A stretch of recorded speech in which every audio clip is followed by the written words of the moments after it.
উদ্বাস্তু সংগঠন সম্মিলিত কেন্দ্রীয় বাস্তুহারা পরিষদ ইউসিআরসির প্রতিষ্ঠার ৭৫ বছর পূর্তিতে বড়জোড়া ব্লক কমিটির উদ্যোগে আজ বড়জোড়া রামকৃষ্ণপল্লী কলোনিতে বসে আঁকো প্রতিযোগিতা, রক্তদান শিবির ও বিনামূল্যে স্বাস্থ্য পরীক্ষা শিবির অনুষ্ঠিত হয়। এদিনের বসে আঁকো প্রতিযোগিতায় ১০২ জন অংশগ্রহণ করেন।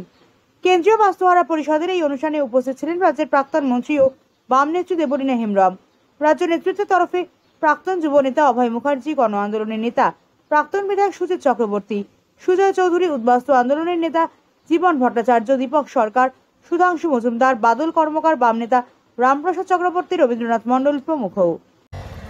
কিন্তু পাশের বাড়ির অনিকা কাকিমা যদি জিজ্ঞাসা করে অঙ্কে কত পেয়েছো, বলবে ৯০ পেয়েছি। মানে আমরা এই কম্পিটিশনের যুগে ঐক্যবদ্ধ থাকার ভিতটা, সত্যি কথাটাকে ফেস করার ভিতটাকে অনেকভাবে দুর্বল করে দিচ্ছি। বাইরেও তার প্রোপাগান্ডা আছে। দুনিয়া আমাদের একা বাঁচতে শেখাচ্ছে। ভুলে যাও, আপনি পেরিয়ে যাচ্ছেন, পেরিয়ে চলে গেলেন, সাহায্য করার মতো মানসিকতা নেই। এর থেকে যেহেতু অনেকগুলো বাচ্চা বাচ্চা ছেলে এখানে আছে, এই ভবিষ্যৎ প্রজন্মকে এভাবে গড়ে তোলার কাজটা আমাদেরকেই দায়িত্ব নিয়ে করতে হবে। আমার দ্বিতীয় কথা হচ্ছে যে ভারতবর্ষের স্বাধীনতা সংগ্রাম তারও ৭৫ বছর পেরিয়েছে, ৭৮ বছর, ইউসিআরসি ৫০ বছর। ভারতবর্ষের স্বাধীনতা সংগ্রামে ছোট ছোট ছেলে মেয়েরা জানে কিনা আমি জানি না যে ভগৎ সিং একটা অন্যতম নাম। ভগৎ সিং এমন একজন মানুষ, ২৩শে মার্চ যার শহীদ দিবস ভারতেও পালন হয়, পাকিস্তানেও পালন হয়, আর কারোর হয়। আপনাদের জেনে রাখার জন্য বললাম। এই ভগৎ সিং ১৯২৫ সালে নওজোয়ান সভা বলে একটা সংগঠন তৈরি করেছিল। এই সংগঠনটার উদ্দেশ্য ছিল দেশের স্বাধীনতা, সাম্য, মৈত্রী এবং সমাজ বদল। মার্ক্সবাদ লেনিনবাদের অনুপ্রেরণায় ভগৎ সিং অনুপ্রাণিত হয়েছিলেন।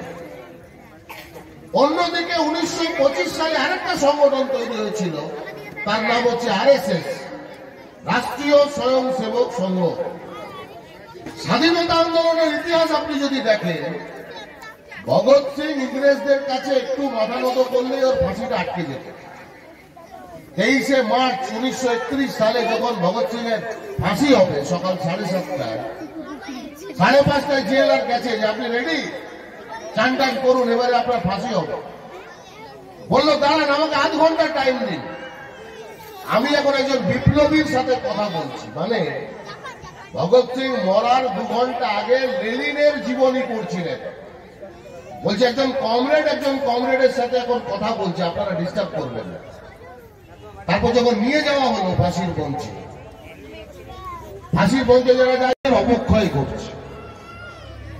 কম বয়সী ছেলে মেয়েদেরকে আমরাই শেখাচ্ছি মূল্যবোধকে দুর্বল করে। আমি অনেক জায়গায় বলতাম আগে যে আমরা যখন ছোটবেলায় স্কুল যেতাম, তখন যখন স্কুলে পৌঁছাতাম একটা মিছিল,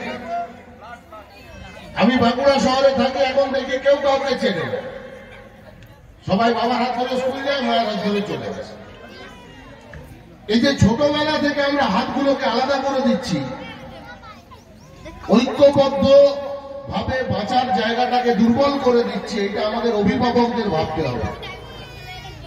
আমার কথা অন্যভাবে নেবেন না, আমার এমন অভিজ্ঞতা আছে যে এখন তো ভীষণ কম্পিটিশনের যুগ। সব বাবা মাই চায় আমার ছেলে ফার্স্ট হবে, আমার মেয়ে ফার্স্ট হবে, অঙ্কে ১০০ পাবে, ইংরেজিতে ৯০ পাবে। আমার নিজের জানার অভিজ্ঞতার মধ্যে আছে